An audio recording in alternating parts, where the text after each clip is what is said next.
Olá pessoal, eu sou o professor Cadu e nessa aula de hoje nós vamos começar a estudar um novo ramo da matemática chamado análise combinatória.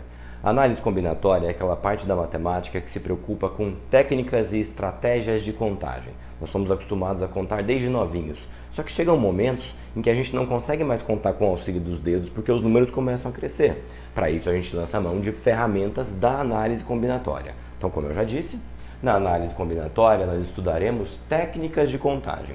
Aqui nesse curso nós estudaremos técnicas que nós vamos subdividir em árvore, que é a árvore de possibilidades, que nós falaremos na aula de hoje, princípio multiplicativo ou PFC, que é o princípio fundamental da contagem, é o mais importante de todos, permutações, arranjos e combinações. Isso é só para vocês terem uma ideia de que tipos de estratégias nós vamos trabalhar, mas cada uma vai ter o seu momento específico mais para frente. Hoje, o que eu quero conversar com vocês é sobre a árvore de possibilidades.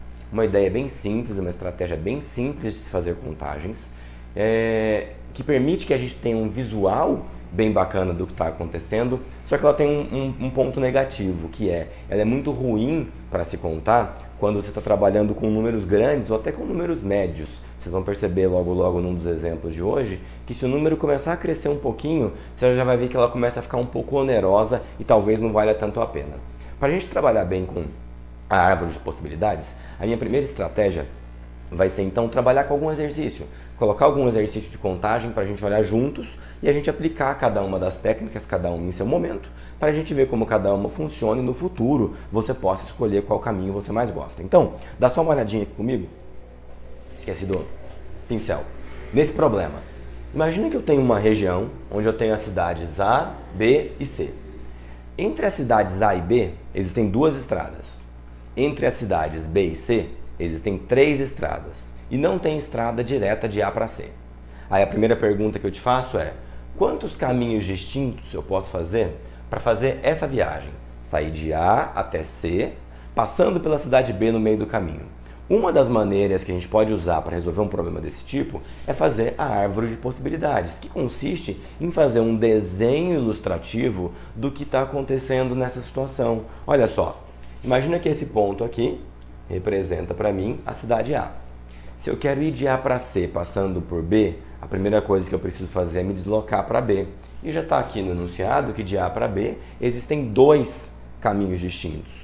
Então existem 2 maneiras distintas de sair da cidade A e me deslocar para a cidade B. Tá ali, tá vendo? Ó? A ideia é fazendo um desenho. Uma vez que eu já cheguei na cidade B, não interessa que caminho que eu fiz para chegar lá, mas uma vez que eu já estou em B e quero ir agora de B para C, existem 3 estradas que fazem esse caminho para mim. Então, se eu cheguei na cidade B aqui pelo caminho de cima, eu tenho 3 possibilidades que me levam até a cidade C. E se eu cheguei na cidade B pelo caminho que aqui na figura está indicado pelo de baixo, eu também tenho 3 possibilidades que me levam de B para C. Então, visualmente, você já consegue responder. Existem 6 estradas que me levam de A até C, passando por B. É o total de ramos no final da minha árvore. Por que essa estratégia é boa? Porque ela resolve o problema e 2, ela mostra quais são todos os caminhos. Vocês vão ver no futuro que nenhuma outra mostra para vocês todas as respostas. Ela vai te dar o número final, mas mostrar todos os caminhos não. Então essa é bacana por isso. E por que ela não é tão bacana? Porque vejam que num problema em que a resposta era 6, foi super tranquilo trabalhar. Mas olha só o item B que eu vou colocar para esse próprio problema e vocês vão ver que já vai ficar um pouco oneroso demais, só de aumentar ele um pouquinho. Olha só o item B, na mesma situação, imagina o mesmo mapa. Agora eu quero saber quantos caminhos eu tenho para fazer a viagem. A, B, C e depois voltar. B, A, com um critério a mais, sem repetir estradas. Uma vez que você usou a estrada no caminho de ida, você não pode usar ela mais no caminho de volta. Vamos pensar juntos? Então o caminho de ida é igual ao problema do item A que a gente acabou de fazer, que inclusive eu esqueci de mudar aqui, ó. Esse é o B. Então, ó, o caminho de ida, eu vou fazer igualzinho a primeira parte, me ajudem. Para ir de A para B, eu tenho 2 estradas. Então, de A para B, eu tenho 2 estradas. Uma vez que eu cheguei em B e quero ir para C, eu tenho 3 estradas. Então, se aqui eu estou em C, ó, em B, desculpa, eu tenho 3 estradas. E se eu cheguei por esse caminho, eu também possuo 3 estradas. Agora eu vou começar o caminho de volta, aqui na cidade C. E eu quero voltar e o primeiro passo da minha volta é ir para B. Entre B e C existem 3 estradas, mas vocês concordam que eu já usei uma no caminho de ida? Qual que eu usei? Não sei, ó. Aqui eu usei a de cima, aqui eu usei a do meio, aqui eu usei a de baixo. Vamos colocar esses nomes nelas. Mas independente de qual você usou, quando você for voltar, você sempre vai ter 2 opções. Porque se você usou a de cima, quando você for fazer a primeira parte da volta, você vai ter a opção nas 2 de baixo. Se você usou a do meio, quando você for fazer a volta, as suas opções vão ser a primeira e a última, estão vendo? Então, em qualquer um dos 2 casos, quando você for começar o trajeto de volta de C para B, você sempre vai ter 2 opções. Então, agora fica um pouquinho trabalhoso, ó. De C para B, se eu estou aqui, ó, eu tenho 2 opções e ambas me levam para B. Aí eu tenho que fazer isso para todos os Cs que estão ali. Me ajudem, ó. Aqui, B, B, mais uma, B, B, B e B, e a última tá ali, ó. Então de C para B eu vou ter sempre 2 caminhos. Ficou um pouquinho apertado, mas é normal.